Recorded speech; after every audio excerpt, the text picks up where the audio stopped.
अब यहाँ पर देखिए क्या लिखा हुआ है, नहीं मिलेगी परीक्षा में एंट्री। किनको नहीं मिलेगी ध्यान से समझिएगा, क्योंकि मैंने इसके रिगार्डिंग पहले भी वीडियो बनाया था। बहुत सारे स्टूडेंट लापरवाह हैं। आप सभी का स्वागत है आपके अपने YouTube channel graduate by GM study में।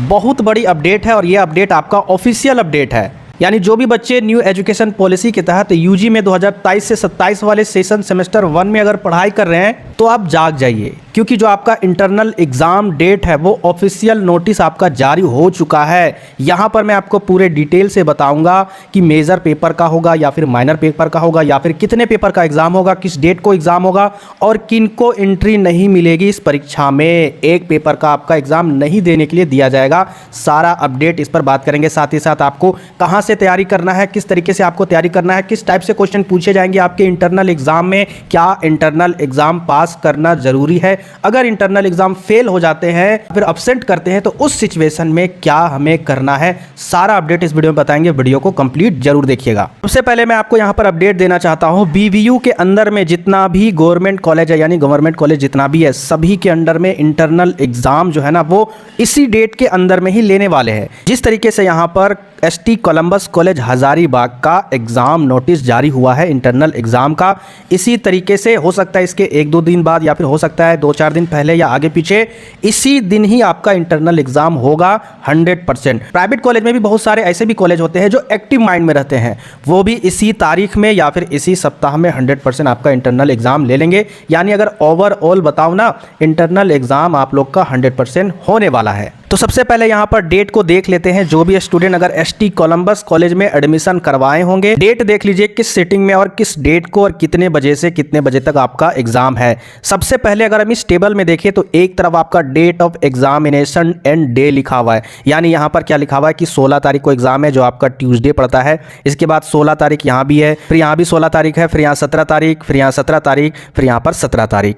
अब यहाँ पर देखते हैं नेक्स्ट टेबल में क्या दिया हुआ है, पेपर मेजर और माइनर। तो बहुत सारे स्टूडेंट का ये कंफ्यूजन था, क्या सिर्फ 2 ही पेपर का होगा, क्योंकि मैंने पहले ही बताया था ऑफिशियल जिस तरीके से सिलेबस में कंसीडर था कि आपका मेजर पेपर और माइनर पेपर का ही एग्जाम होगा, उसी तरीके से यहाँ भी देखिए वही चीज़ कंसीडर किया गया है कि 2 ही पेपर का यहाँ पर देखिए दिया गया है, एक तो आपका मेजर या फिर माइनर, 2 ही पेपर का आपका एग्जाम होगा। ठीक है, जिस तरीके से ये टेबल में ड्रॉ किया गया है मेजर और माइनर पेपर के अलावा क्या आपको कोई भी पेपर यहाँ पर नजर लिखा हुआ आ रहा है? कहीं पर आपका एमडीसी पेपर लिखा हुआ है, कहीं पर आपका बीएससी पेपर लिखा हुआ है? अगर लिखा हुआ है तो आप कमेंट बॉक्स में टाइप कीजिए। कहीं भी नहीं लिखा हुआ है, इसका मतलब आपको क्या समझ में आया? केवल आपका मेजर या फिर माइनर पेपर का एग्जाम होगा, यानी दोनों का एग्जाम लिया जाएगा। और आगे एक और नोटिस में लिखा हुआ इसी में, उसके आधार से तो 100% हम लोगों को पता चल जाता है कि हाँ 100% मेजर और माइनर का ही एग्जाम होगा। इसके आगे यहाँ पर देखिए लिखा हुआ है सिटिंग, किस सिटिंग में आपका, फर्स्ट सिटिंग में या फिर सेकंड सिटिंग में या फिर थर्ड सिटिंग में या फिर फोर्थ सिटिंग में। तो यहाँ पर टोटल मैक्सिमम जो है वो आपका थर्ड सिटिंग तक है। तो किस सिटिंग में आपका एग्जाम होगा वो इस टेबल में लिखा गया है। इसके बाद अगर आगे बात करें टाइम, तो देखिए यहाँ पर टाइमिंग दिया हुआ 10 से लेकर 11, 11 यानी 11:30 से लेकर 12:30, फिर 1 से लेकर 2, फिर 10 से लेकर 11, 11:30 से लेकर 12:30, फिर 1 से लेकर 2। इसके बाद यहाँ पर सब्जेक्ट दिया हुआ है, यानी जिनका जिनका ये ऑनर्स पेपर होगा वो सारे ऑनर्स पेपर का किस डेट में, किस सिटिंग में, कितने बजे से आपका एग्जाम होगा, आपके मेजर का, आपके माइनर का, सारा कुछ यहाँ पर मेंशन है। तो देखिए यहाँ पर केमिस्ट्री, फिजिक्स, बॉटनी, जियोलॉजी, एक होता है जूलॉजी, ठीक है, दूसरा आपका जियोलॉजी, फिर मैथ्स है, वो साइंस के स्टूडेंट हो या फिर आर्ट्स के स्टूडेंट हो, दोनों स्टूडेंट का अगर ये सारे मेजर पेपर है, सारे ऑनर्स पेपर है। इसके अलावा यहाँ पर है Urdu, philosophy, psychology, economics, major paper 1, ये सभी का एग्जाम आपका 16 तारीख को ट्यूसडे को होने वाला है और उस दिन आपका केवल मेजर पेपर का एग्जाम होगा। क्या समझ में आया? यहाँ पर जो भी आपका ऑनर्स पेपर है आप देख लीजिएगा, आपका केमिस्ट्री है या फिर आपका फिजिक्स है या बॉटनी है या फिर साइकोलॉजी है या फिर इकोनॉमिक्स है, उन सभी का मेजर पेपर का एग्जाम 16 तारीख को होने वाला है। फर्स्ट सिटिंग में होगा 10 बजे से लेकर 11 बजे, सुबह 10 बजे से लेकर 11 बजे, यानी 1 घंटे का टाइमिंग दिया रहता है। अभी मैं आपको एग्जाम पैटर्न बताऊंगा, वहां पर सारा कुछ समझ में आ जाएगा। इसके बाद आगे यहाँ पर देखिए नेक्स्ट आपका दूसरे नंबर पर क्या दिया गया है, Santhali, English, political science, geography major, इन सभी का भी मेजर पेपर का एग्जाम 16 तारीख को ही होने वाला है और वो भी सेकेंड शिफ्ट में। 16 तारीख को कौन सा दिन पड़ता है? ट्यूसडे यानी मंगलवार। 11:30 बजे से लेकर 12:30 बजे तक आपका टाइमिंग है सुबह का। इसके बाद आगे देखिए Hindi, Sanskrit, history major paper वालों का एग्ज़ाम मेजर पेपर का 16 तारीख को ही होने वाला है 3rd शिफ्ट में। याद रखिएगा हिंदी, संस्कृत और हिस्ट्री मेजर पेपर वालों का और मेजर पेपर का ही एग्ज़ाम होगा। ठीक है, आपका मेजर पेपर का एग्ज़ाम होगा 3rd शिफ्ट में 1 से लेकर 2 बजे तक। ठीक है, जिनका जिनका ये ऑनर्स पेपर है। इसके बाद यहाँ पर आगे देखिए केमिस्ट्री, फिजिक्स, बॉटनी यानी वही वाला। यहाँ पर देखिए, यहाँ पर जिनका मेजर पेपर हो गया था ना ये फर्स्ट वाला में, इनका हमको लगता है माइनर पेपर, जी हाँ माइनर पेपर का, क्योंकि आपका मेजर पेपर तो हो गया। इसके बाद देखिए 17 तारीख को नेक्स्ट डे वेडनेसडे को फर्स्ट सिटिंग में 10 से लेकर 11 बजे के बीच में माइनर का एग्जाम लिया जाएगा। इसके बाद देखिए नेक्स्ट आपका डिटेल है हिंदी, पॉलिटिकल साइंस, इन सभी का जितना भी माइनर पेपर का एग्जाम होगा तो उनका माइनर पेपर का एग्जाम 17 तारीख को होने वाला है वेडनेसडे को, और सेकेंड शिफ्ट में होगा 11:30 से लेकर 12:30 बजे तक। इसके बाद देखिए हिस्ट्री का जो माइनर पेपर का एग्ज़ाम होगा वो आपका 17 तारीख को वेडनेसडे को होगा और 3rd शिफ्ट में होगा 1 बजे से लेकर 2 बजे तक। अब यहाँ पर देखिए किसी को अगर रूटीन से रिलेटेड कुछ भी डाउट है ना तो आप यहाँ पर डायरेक्ट कॉल कर सकते हो, या फिर अगर आपको कुछ समझ में नहीं आ रहा है तो चिंता मत कीजिए। जिस दिन आप मेजर पेपर का आप एग्ज़ाम देने के लिए जाइएगा ना, अगर कुछ भी डाउट है मन में, उस समय आप उस डाउट को क्लियर कर सकते हो। जैसे यहाँ पर किसी को अगर समझ में नहीं आ रहा होगा मेरा माइनर का कब होगा, मेरा मेजर का कब होगा, तो उस समय आप देख सकते हो। बाकी मैंने सारा डिटेल से बता दिया। अब यहाँ पर देख लेते हैं इंपॉर्टेंट नोटिस में क्या दिया गया है। सभी विद्यार्थी आवंटित सीट एवं कमरे के अनुसार ही बैठेंगे। जब आप कॉलेज जाइएगा, कॉलेज के बाहर में ही एक बोर्ड में वहाँ पर चिपकाया रहेगा। वहाँ पर क्या लिखा रहेगा ध्यान से समझिएगा, बहुत सारे स्टूडेंट कंफ्यूज कर जाते हैं। वहाँ पर एक साइड लिखा रहेगा रोल नंबर, एक साइड रहेगा मेजर पेपर, ठीक है, एक साइड रहेगा आपका रूम नंबर के तौर पर। हिस्ट्री मेजर पेपर का 1 से लेकर 150 स्टूडेंट का अगर रोल नंबर होगा तो वो इस रूम नंबर में बैठेंगे, जैसे रूम नंबर 22। इस तरीके से वहाँ पर टेबल रहेगा, उस टेबल को देखकर आप बैठ सकते हो अपने रोल नंबर के अकॉर्डिंग में, अपने मेजर पेपर के अकॉर्डिंग में। कोई भी डाउट होगा वहाँ पर बहुत सारे टीचर होते हैं, वो सारा कुछ आपको बता देंगे। वीडियो को पूरा देखिएगा। अभी मैं आपको एग्जाम पैटर्न के बारे में बताऊंगा और दूसरा चीज़ कहां से आपको कैसे तैयारी करनी है।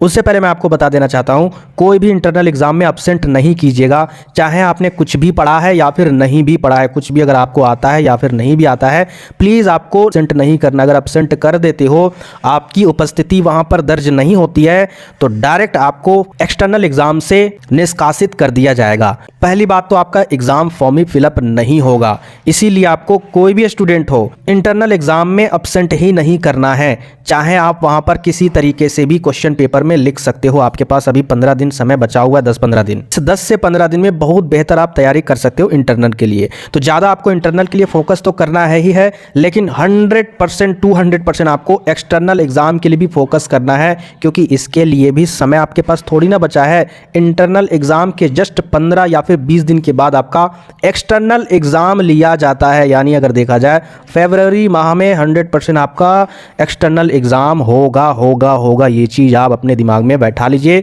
तो इसको इंटरनल ना समझ के एक्सटर्नल एग्जाम अगर आप समझ के तैयारी करोगे तो बेहतर तैयारी होगी आपका एक्सटर्नल का, यानी फाइनल एग्जाम का। याद रखिएगा।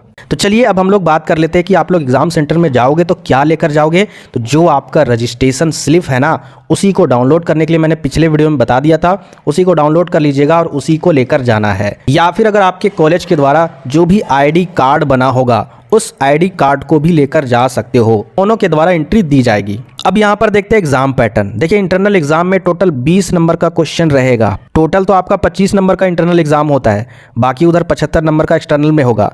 लेकिन जो आपका 5 नंबर है 20 में, वो आपके अटेंडेंस पर टीचर आपको देंगे नंबर, ठीक है। तो 20 नंबर में आपको कैसे मार्क्स लाना है, पहले यहाँ पर देख लीजिए किस तरीके से यहाँ पर पैटर्न है। टाइम आपका 1 घंटा रहेगा, जिस तरीके से वहाँ पर रूटीन में मेंशन था। अब यहाँ पर देखिए आपका ग्रुप ए में क्या रहेगा, 5 गो रहेगा एमसीक्यू क्वेश्चन रहेगा। अगर एमसीक्यू क्वेश्चन नहीं भी रहेगा तो 1 नंबर वाला क्वेश्चन रहेगा। उम्मीद है कि एमसीक्यू क्वेश्चन रहेंगे। इसके अलावा यहाँ पर बात करें नेक्स्ट आपका ग्रुप ए ही में 5 नंबर का सब्जेक्टिव क्वेश्चन रहेगा। इसके बाद देखिए यहाँ पर ग्रुप बी में आपका 2 क्वेश्चन रहेगा और वो भी आपका 10 मार्क्स का रहेगा। और यहाँ पर नोट में जो चीज़ लिखा गया है इसका मतलब है इन दोनों क्वेश्चन में से आपको एक ही प्रश्न का उत्तर देना है। ग्रुप ए में आपका ये सारे प्रश्न का उत्तर दे दीजिएगा, जबकि ग्रुप बी में इन दोनों में से कोई एक प्रश्न का उत्तर दीजिएगा। 10 नंबर वाला लॉन्ग क्वेश्चन पूछेगा। आपको हड़बड़ाना नहीं है, आपको टेंशन नहीं लेना है। इंटरनल एग्जाम है, आपके कॉलेज में ही सारा कॉपी चेक होगा। हाँ, एग्जाम में आपको कॉपी सारा कुछ फिल करना है, सारे प्रश्न का उत्तर दीजिएगा, छोड़कर नहीं आइएगा, ठीक है। अब यहाँ पर देखिए क्या लिखा हुआ है, नहीं मिलेगी परीक्षा में एंट्री। किनको नहीं मिलेगी ध्यान से समझिएगा। कीजिएगा, क्योंकि मैंने इसके रिगार्डिंग पहले भी वीडियो बनाया था। बहुत सारे स्टूडेंट लापरवाह हैं। आप लोग ऐसा गलती क्यों करते हो? यहाँ पर देखिए क्या लिखा गया है, महाविद्यालय द्वारा उपलब्ध कराए गए लिंक पर माइनर पेपर का ब्यौरा नहीं दिए जाने पर आंतरिक परीक्षा में बैठने नहीं दिया जाएगा। यानी जो आपका एसटी कोलंबस कॉलेज का जो लिंक प्रोवाइड किया गया था, गूगल फॉर्म वाला लिंक, जिसमें सारे सब्जेक्ट का सब्जेक्ट सिलेक्शन वाला लिंक अवेलेबल करवाया गया था, उसके रिगार्डिंग मैंने कई बार वीडियो बनाकर आपको अपडेट भी कराया था और ये भी बताया था कि लास्ट डेट कब होने वाला है। शायद हमको लगता है 5 तारीख तक होने वाला है। तो आप लोग 5 तारीख से पहले उस लिंक में जाकर अपना सारा पेपर फिल कर दीजिए और उसको सबमिट कर दीजिए। लिंक आपको कहां पर मिलेगा? मेरे टेलीग्राम चैनल पर आपको मिल जाएगा। मैंने बहुत पहले उस लिंक को टेलीग्राम चैनल में डाल दिया है। आप टेलीग्राम में कैसे ज्वाइन करोगे? टेलीग्राम में जाकर आप सर्च कीजिएगा GM स्टडी, ठीक है, GM स्टडी अगर आप सर्च करते हो, मेरे चैनल का लोगो मिलेगा, वहां पर क्लिक करके ज्वाइन कर लीजिएगा और फिर वहां पर देखिएगा स्क्रॉल करके नीचे, तो आपको जरूर मिलेगा वहां पर लिंक। और बाकी आपका एक्सटर्नल वाला मैंने आपको पिछले वीडियो में पूरा डिटेल से बता दिया है। जो भी स्टूडेंट नहीं देखे होंगे तो मेरे चैनल में चेक कर देख लीजिएगा। 2023 से 27 वाले का इंटरनल एग्जाम पैटर्न और एक्सटर्नल एग्जाम पैटर्न दोनों मैंने वहां पर डिटेल से एक्सप्लेन करके बता दिया है, वो भी देख सकते हो। अब यहाँ पर सबसे इंपॉर्टेंट चीज़ है कि तैयारी कैसे करना है। मार्केट में 2 किताबें अवेलेबल है, ठीक है। दोनों किताब में से दोनों किताब बेहतर है, विद्या गेस्ट पेपर और वर्मा गेस्ट पेपर, ठीक है। विद्या गेस्ट पेपर भी जारी हुआ है और वर्मा गेस्ट पेपर भी जारी हुआ है। दोनों में क्या डिफरेंस है? विद्या गेस्ट पेपर से भी क्वेश्चन मैच करते हैं आपके एग्जाम में जो भी कुछ आता है, और वर्मा गेस्ट पेपर से भी 100% मैच करता है। लेकिन विद्या गेस्ट पेपर में आंसर सही तरीके से नहीं दिया गया है। वर्मा में भी उतना कुछ आंसर अच्छे से नहीं दिया गया है, लेकिन इससे ज्यादा क्वेश्चन वर्मा गेस्ट पेपर में मेंशन है। विद्या गेस्ट पेपर से ज्यादा इसमें क्वेश्चन है। तो मेरा मानना है कि आप वर्मा गेस्ट पेपर को खरीदिए। अगर आप चाहो तो विद्या गेस्ट पेपर भी खरीद सकते हो, कोई दिक्कत नहीं है, लेकिन मेरा मानना है कि आप इसको भी खरीद लीजिए, ठीक है। विद्यार्थी नहीं खरीदे होंगे, और जो विद्यार्थी अगर विद्या गेस्ट पेपर खरीदे होंगे तो आप लोगों को कोई भी किताब खरीदने की आवश्यकता नहीं है। आप लोग विद्या गेस्ट पेपर से ही तैयारी कर सकते हो। बाकी मेरे चैनल में सभी मेजर पेपर का, जी हाँ, सभी मेजर पेपर का तैयारी करवाया जाएगा। और हिस्ट्री, पॉलिटिकल साइंस और ज्योग्राफी का कुछ वीडियो, हिस्ट्री का तो मैंने सारा कंप्लीट सिलेबस कंप्लीट कर दिया है। प्लेलिस्ट में जाइए और सारा देख लीजिए उस वीडियो को। इंटरनल में उसी के अंडर से ही क्वेश्चन आएगी और एक्सटर्नल में भी उसी के अंडर से ही क्वेश्चन आएगी। पॉलिटिकल साइंस का भी मैंने 50% कवर कर दिया है, उसका भी आप जाकर देख सकते हो। इसके बाद ज्योग्राफी का मैंने एक वीडियो डाला है, उसके बाद नेक्स्ट वीडियो भी आएगी। इसके बाद जितने भी मेजर पेपर है सभी का VVI क्वेश्चन आएगा, आप लोग चिंता नहीं करें। दुख की बात तब होती है जब आप लोग चैनल को सब्सक्राइब नहीं करते हो। VBU में या फिर BBMKU यूनिवर्सिटी में मिलाकर कम से कम 50,000 स्टूडेंट से भी प्लस होंगे, लेकिन बहुत सारे स्टूडेंट हैं सिर्फ वीडियो को देखते हैं, चैनल को सब्सक्राइब नहीं करते हैं। चैनल को सब्सक्राइब कर लीजिए और बेल आइकन भी आपको दबा देना है, क्योंकि हो सकता है आपको सही टाइम पर वो वीडियो का अगर नोटिफिकेशन नहीं मिलेगा तो फिर उस वीडियो को नहीं देख पाओगे और लगेगा आपको कि मेरे मेजर पेपर का वीडियो ही नहीं बनाते सर। बाकी अगर कुछ भी डाउट हो आप कमेंट बॉक्स में कमेंट कीजिएगा, नेक्स्ट वीडियो में उन सभी डाउट को क्लियर कर देंगे। मिलते फिर नेक्स्ट वीडियो में।